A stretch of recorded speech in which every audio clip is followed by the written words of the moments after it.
What happens to the German soldiers after World War II? My last video was about Japanese soldiers, what happened to them after World War II, and that was not as bad as I thought it would be. I guess the Allies were a bit more mild with their treatment, I guess. But let's see what happened to the German soldiers. The German soldier's shovel pierces the soft loam. For the last year, he has worked on a farm in the southern United States, transferred to a labor detail after several months in a detention center. He and his fellows have spent their time laboring in the fields, watching American films, and thinking about what they'll do once the war is over. The Americans work their charges hard, but they are fed well and are treated better than the black sharecroppers who labor alongside them. Perhaps our soldier thinks he will have a new trade to practice when he returns home. The German soldier's shovel strains against the frozen earth. For the last year, he has worked in a graveyard in the Soviet Union, transferred to a labor detail after several months in a detention center. He and his fellows have spent their time shunting frozen corpses, languishing in Spartan barracks, and fighting desperately to survive. The Soviets work their charges hard, but the privations of war mean the communists can barely feed themselves, much less prisoners of war.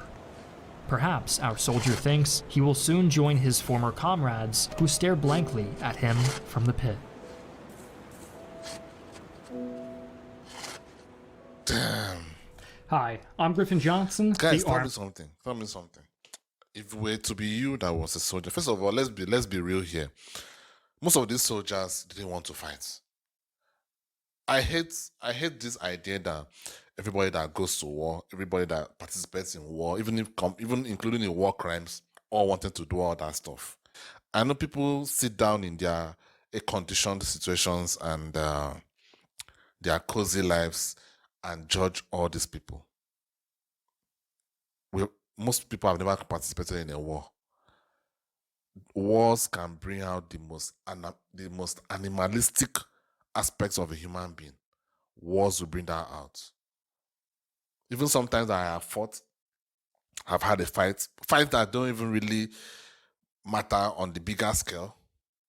The rage in which I've gone into, I could probably kill the person at that point in time.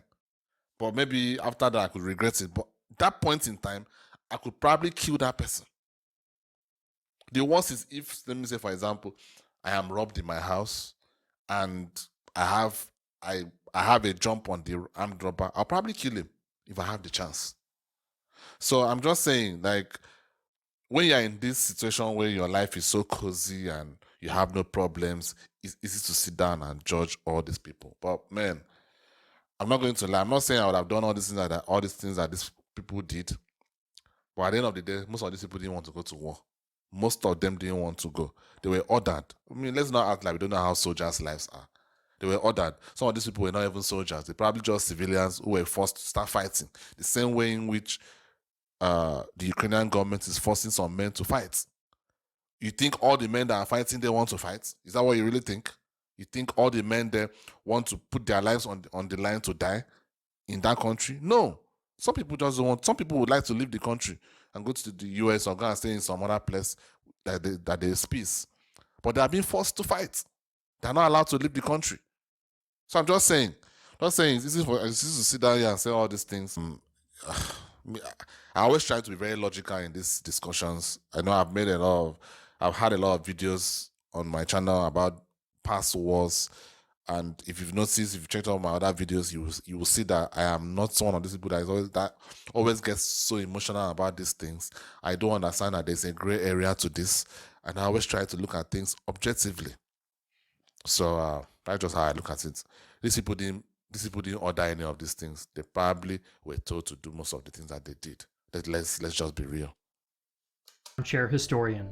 When VE Day was declared in 1945, the Allied powers held roughly 11 million German soldiers as prisoners of war. The vast majority of these, close to 8 million, had been captured by the Western Allies, while the remaining 3 million were in the custody of the Soviet Union. With Europe liberated from Nazi aggression, the Allied powers were left with a critical question: what to do with their 11 million POWs? The issue was a divisive one, to say the least, as while the Western Allies were signatories to the Geneva Convention, which very clearly demanded the release of prisoners the moment the war ended, the Soviets had notably abstained from signing the international agreement. This meant that a captured German soldier's fate was ostensibly decided by whose hands they fell into. But war is a brutal business, and sometimes even international law is just ink on a piece of paper. In today's episode, we will examine the various ends a German soldier could meet after 1945, as well as the fates of some of Germany's war criminals. February of 1945, the Big Three Allied leaders, President Franklin Delano Roosevelt, Prime Minister Winston Churchill, and Premier Joseph Stalin, met at Levadia Palace in Crimea. This Yalta Conference was meant to decide the ultimate fate of a defeated Germany. A key point of the agreement among the three men was that their foe must be brought to heel and rendered unable to threaten the world for a third time. In addition to dividing Germany into occupation zones and the idea of monetary reparations, the Big Three agreed that the German people themselves must be made to physically repair the damage their nation had done to Europe. This included conscripting POWs for forced labor, a practice Stalin and his advisors thought necessary and Roosevelt and Churchill regarded with tacit acceptance, but more on that later.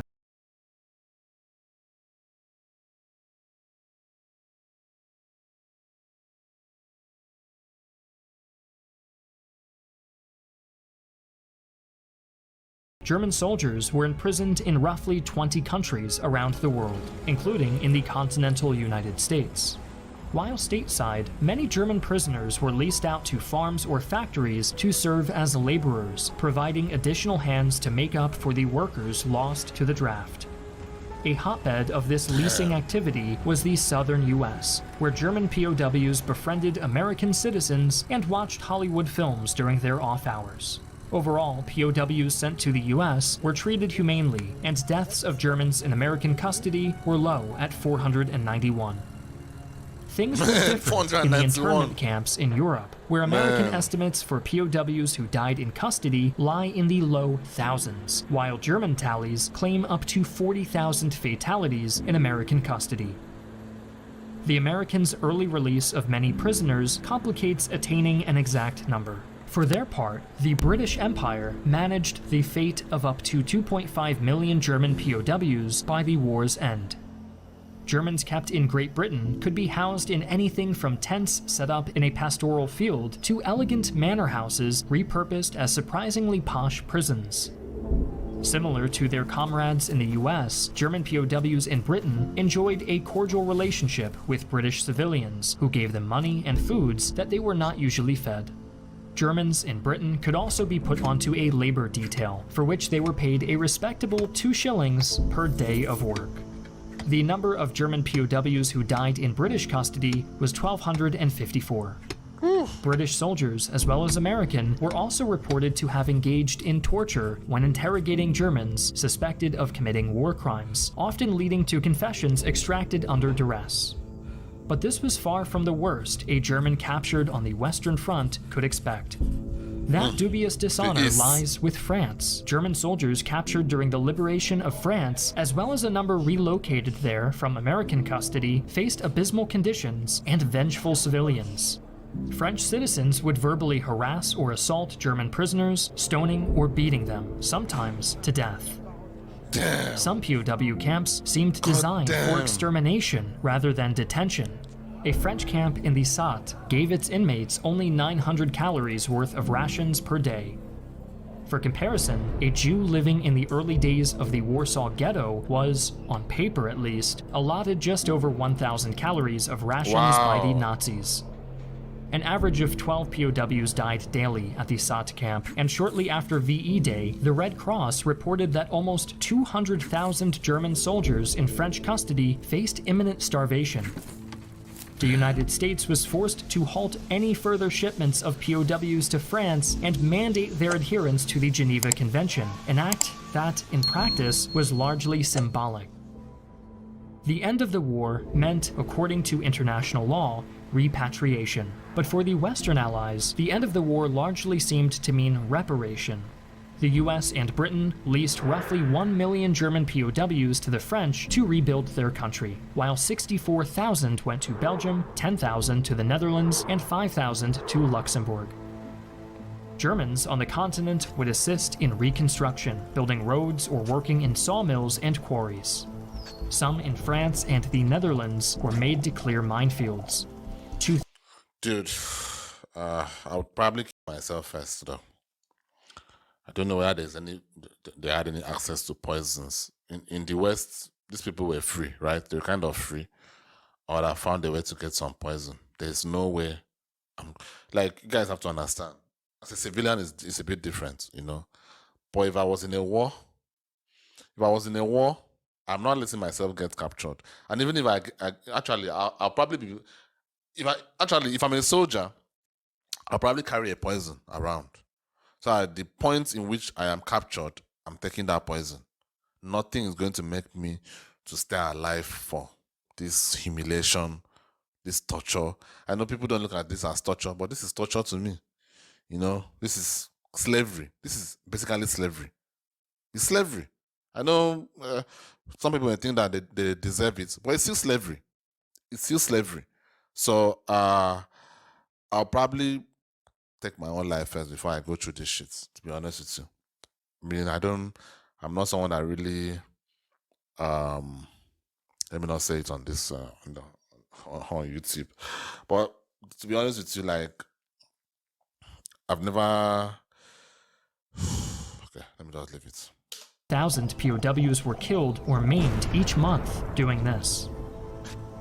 Conscripting the workers this way was a clear violation of the Geneva Convention, but the Western Allies claimed that since the German government technically did not exist, their charges were not prisoners of war and therefore were not entitled to the protections afforded to POWs. I mean, I don't blame them, to be fair. I don't blame them. After the end of the war, there is hatred.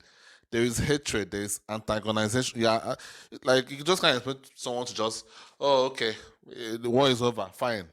No. I don't really blame them, to be honest. Like, we are humans at the end of the day. We are humans at the end of the day. If I find a way to capture someone that hurts me deeply, hurts me terribly, I'm not sure what I would do.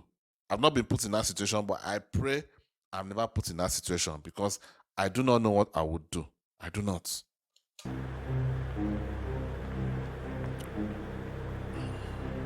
Oh, Germans in the East, they probably suffered. The Soviets had suffered greatly in their war against fascism, and they did not want a pound of flesh for their trouble. They wanted tons. Oh, Soviet tons. plans for post-war reconstruction. When he said they didn't want a pound of flesh, I was like, huh? But okay, they didn't just want a pound, they wanted a ton. Included the use of German POWs as forced labor as early as 1944. Ivan Maisky, Soviet ambassador to the British Empire, called for the Germans to be given as reparations to the Soviet Union for a lengthy period, which he ultimately defined as 10 years. Maisky would refine his proposal for the Yalta Conference and provided Stalin with a full-scale plan to get the USSR a supply of 5 million German POWs to be used as forced labor for a decade after victory was achieved. With this mass conscription and the planned seizure of German land and wealth, the Soviets hoped they could keep the German people from ever fighting against the USSR again. With the war's end and the carving of Germany into occupation zones, the Soviet plans were put into effect. Soviet authorities began identifying their new charges, with ethnic Germans in Soviet territory investigated to determine if they had served in the war. Any who had verifiable Wehrmacht service were ordered to Soviet POW camps to be prepared for forced labor. The Soviets would organize their new workers into battalions of 3,000 to 5,000 men, divided into 1,000-man companies. They were primarily used for construction and heavy industry, with a laser focus on rebuilding the utterly devastated Soviet Union. 3 million Germans would be drafted into the Soviet labor companies. A full third would die there. It should be noted, however, that this may not have been the result of direct Soviet action or negligence. Theirs was a war of annihilation, where both German and Soviet gave no quarter and expected none. Consequently, a number of the men forced into these labor companies were POWs captured by the Soviets directly, and due to the horrible conditions of the Eastern Front, came into Soviet custody malnourished, sick, utterly exhausted, or some combination of the three. But it would not have been pragmatic for the Soviets to intentionally slaughter their newly acquired labor pool so shortly after a war that devastated their working population. From 1945 to 1946, many POWs who were too sick to work were simply released by the Soviets rather than be worked to death. Really? A I bad thought they killed harvest them. and endemic corruption and mismanagement seemed to be behind the travails of German forced laborers in the early post-war years. However, as time wore on, the German laborers began to prove more trouble than their Soviet masters thought them worth. Masters. POW labor was a surprisingly I said it was expensive slavery. enterprise and had to constantly be subsidized by the main Soviet economy. The Germans contributed roughly 5% of the Soviet Union's total national income, a far cry from the grand reparation envisioned by Maisky and his 10 years of servitude. In a surprisingly capitalist move, Soviet industrial leaders began to see their German workers as unprofitable and began to skimp on their responsibilities to feed and care for them. After all, why waste good money and materiel on what they saw as fascist parasites? As their industrial managers began to sour on the I mean, fair. It's terrible, but fair. concept, Soviet leaders began making moves toward repatriation. In 1947, the foreign ministers of the Allied powers agreed that they would repatriate all German POWs by 1948. The Soviet effort would last well into 1950, with roughly 26,000 German POWs who had been convicted of war crimes by Soviet courts not sent back to Germany as late as 1956. Overall, Germans in the Soviet Union after the war were faced with mandatory hard labor under challenging conditions, but the majority were repatriated long before the initial plan of 10 years.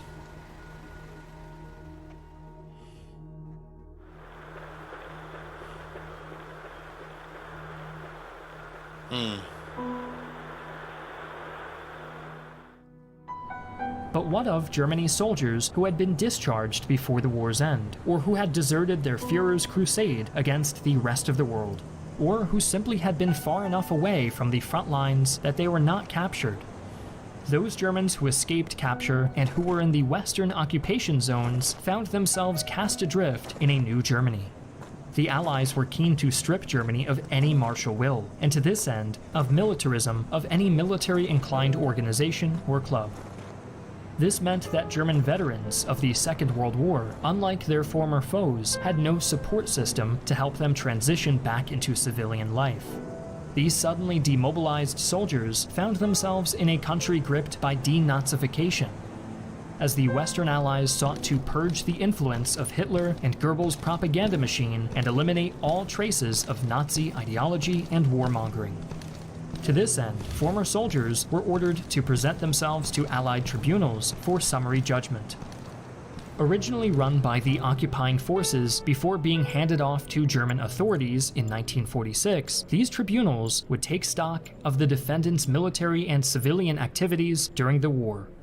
The court would then categorize the defendant as a major offender, lesser offender, follower, or give them a full exoneration.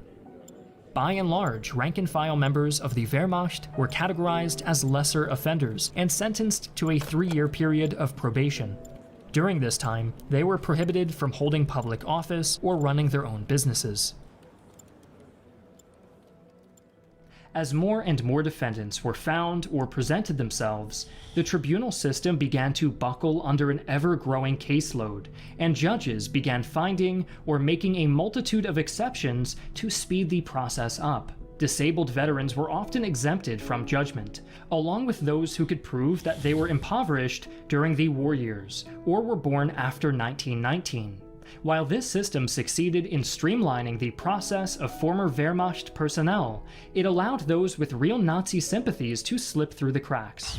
Denazification was abandoned in the 1950s, as its inefficiencies became more apparent, and the German public began pushing back on the idea of individual culpability. Why reckon with your part in crimes against humanity when you can simply pin it all on a dead Austrian painter and move on with your life? Yeah, true. I don't see. Look, at the end of the day, look. And obviously, we can't have the right percentage for that, but I can bet that a large percentage of the soldiers that fought during the World War II for Germany or for Nazis, anyone you want to call it, a large percentage. Okay, let me not say a large. A significant percentage of them probably didn't even want to fight this. Probably didn't even believe it like that. They were mostly soldiers following orders. Yeah, they did terrible things, but soldiers do terrible things everywhere. Even the United States, even the UK, even all these Western countries that act sanctimonious. I'm pretty sure some of their soldiers do some terrible things. So this idea that all these people, it's almost like what is happening in Ukraine and Russia right now. You think all the Russian soldiers really want to fight Ukraine? You think so? Like, these people really want to fight Ukrainians? Ukrainians are like their brothers. They don't really want to fight Ukrainians. Now you may say, okay, if you hate it so much, why don't you start a coup and take out Vlad? But we also what happened to that guy whose plane crashed out of nowhere. I mean, it's easy to sit down and say, why don't you? It's not that easy. So I don't know, man. I don't know. The whole war thing is always too much on a great scale that if I try to talk about it objectively, I'll sound like an asshole. So let me not say too much about it. In one of history's moments of irony, many former Wehrmacht personnel, judged by the Allies for their service, would soon find themselves right back in uniform. With the growing threat of the Soviets to the east, the Allied powers realized that a militarized Germany would prove a keen ally should the world descend into another global conflict. The Bundeswehr was established in November of 1955, and many former Wehrmacht soldiers could be found in its ranks, sometimes wielding the same weapons they used to fight against the Allies. Wow.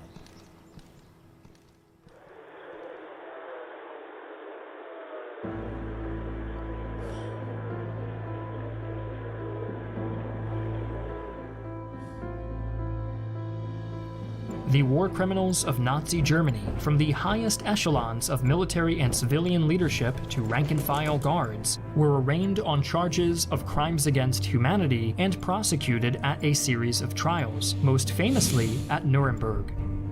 Prosecutors from all Allied nations presented a preponderance of evidence, ranging from private diaries to ledgers of concentration camps to military dispatches. The prosecution's point was clear. The military was equally responsible for Hitler's horrors as the SS and civilian leadership. There was no distinction to be drawn between the independent and politically minded SS and the duly enlisted soldiers of the Wehrmacht. While separate, these two cogs in Hitler's machine of annihilation would often work in sinister concert. The Wehrmacht would take an area, and the SS would purge it of undesirables. Military officers, such as Keitel, and high ministers, like Ribbentrop, were hanged, while others were sentenced to prison terms, ranging from life to time served. Others, such as Hermann Göring, took their own lives rather than face the hangman. There were even... I would have done the same thing if I had the chance. If I had a poison. First of all, there's no way I'm signing any of these trials. So there's no way. I'm just going to put it out there. Except I can't find the poison. But if I find the poison, I'm taking myself out. I'm not going through all this, what do they call it? all this parading and all that. I'm not going through all that shit. Even a few female defendants, such as the sadistic hyena of Auschwitz, Irma Grese. Grese was ultimately hanged for her brutal treatment of concentration camp inmates, unusual for a time when executing women was a stark rarity. But these people were still allowed a defense, and theirs was simple. We were just following orders. The thrust of these arguments was that any Nazi soldier, officer, official, or minister accused of crimes against humanity was simply following a directive from a higher authority. Some, in fact, falsified orders to show that they had no choice in the matter, creating false paper trails to justify their own malice and cruelty toward Jews, Roma, LGBTQ people, and others the Nazi Party declared undesirable. Many of these false stories were pushed by the defendants' families who were tired of the war, tired of the reckoning, and just wanted their sons, daughters, husbands, or wives home, whether they were a monster or not. This attitude began to pervade German public consciousness with unfortunate results. In 1949, the Federal Republic of Germany was founded, a new German state for a new German people. The first chancellor of this new Germany, Konrad Adenauer, opened his tenure by announcing plans for a general amnesty for war criminals who had been sentenced by the occupying powers. The desire for Germany to be an ally against possible Soviet aggression trumped the desire for justice, and spring of 1950 saw the Advisory Board on Clemency for War Criminals established to review cases for leniency. 105 cases were brought to the Advisory Board in August of 1950 as family and friends of convicted war criminals, as well as representatives of the new German government, presented all manner of mitigating evidence, from medical history to the newly birthed clean Wehrmacht myth, which stated emphatically that all Nazi crimes were the fault of the SS and Hitler's inner circle. Proponents of the clean Wehrmacht myth argue to this day that the common soldier of Nazi Germany was an honorable, chivalrous man, fighting for home and hearth, untainted by the atrocities. I mean, seriously, let's be real. I said that earlier in the video. I don't know why people don't understand this. I'm sure if you're a soldier here, tell me down in the comments, because I've never been a soldier, but I do understand that when you're a soldier, you follow rules, you follow orders, you know, and those orders may not. I mean, I don't want to go into politics too much right now, but we all know the US. A lot of people died when the US invaded countries like Iraq and Afghanistan. We all know that. I mean, I know most of my viewers are Americans. Maybe they may be angry about this, but I mean, I'm saying the facts, so I don't really care. The point of the matter is, now you may say that these people were terrorists or whatever. Well, fine. Anyhow you want to look at it. But not all of them were terrorists. I'm pretty sure that a lot of them were not terrorists. And they probably died during all these invasions. So now I'm not going to look at those soldiers and be like, you are a terrible person. You did this, you did that. You are bad, you should die. No. These people followed orders. Some of these people, you think they really want to invade Iraq? You think so? So I'm just saying, like, I actually support this. I support this particular sentiment that was said, because you just can't be castigating everybody.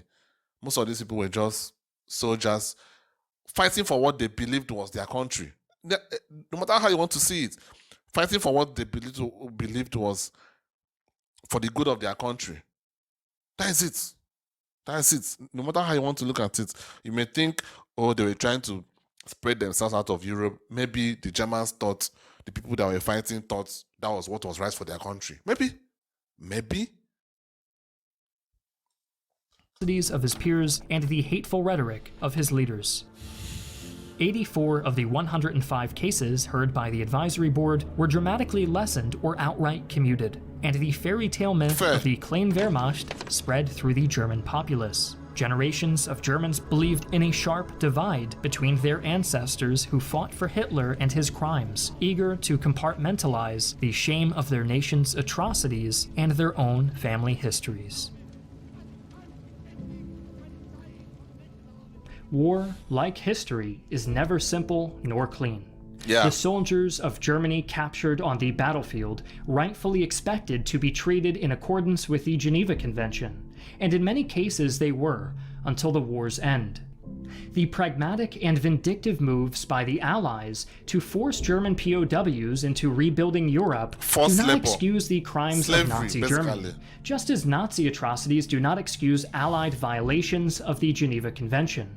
It is imperative that we remember history is not entirely black and white, but rather painted shades of gray, with definite areas of clear morality and humanity. To simplify history into West versus East, good versus evil, or any dichotomy is to ignore the true lessons our Facts, and facts. This guy is great. This guy is great. Excellent. I've always felt this way. I've always tried to be. I'm not just going to sit down here. Let's just picture it. Let's say the Nazis won. Let's say they won. The likes of the US, the likes of UK, will be looking at them. Me as an African person, I'll be looking at the US and the UK as the bad people. I mean, let's be realistic here. Let's be realistic. We all know what is happening here. The winners make the rules. The winners create the reality, and that was just it. And I'm not saying I am for the Austrian painter. That's not what I'm saying. But the point I'm trying to make is that these soldiers, a lot of them, you think they really believed in what they were fighting, or they were just fighting for their country. Yeah. And you think these people, some of them even wanted to fight in the first place. You think if my country goes into war now and it gets so bad, and they come and drag me to the war front, you think it's my fault? If I have to kill some of my opponents or my so-called enemies, think it's my fault that I should be tried for war crimes? You think it's my fault when I prefer to sit down in this room and make videos? You think so? Anyway, I'm just saying, man. I'm just saying. I do understand that when you capture your enemies and they did terrible things to you, you are within your rights to do whatever you think you want to do. But at the end of the day, we can't just sit down and say these ones are good, these ones are evil, these ones are, we can't just sit down and say that. History has to teach us, and to simplify history into West versus East, good versus evil, or any dichotomy is to ignore the true lessons our history has to teach us, and the most profound lessons are often to be learned in its darkest chapters. Damn! Wow, that was great. That was really great, man. I know I really sounded like some Nazi sympathizer during the video. I am not. I'm just trying to be logical. And if you are logical, you understand where I'm coming from as well. If you are emotional, then that's your problem, not mine. And like I said, it's not black and white. It's gray. And like I said it during the video, it's gray as well. I'm not just going to sit down here and say, oh, all these men are pieces of shit. All these men that fought. No. Yeah, the Austrian painter was a piece of shit. Was terrible. But the men that fought, a lot of them were just following orders. I'm sorry. I just have to say that. I know it's controversial, but that's just what I believe. I don't think all of them were all out to just be hurting people and killing people. No. There were just some set of people that did that. Some people were just fighting because they thought they were fighting for their countries. Anyway, I'll see you on the next one. Peace.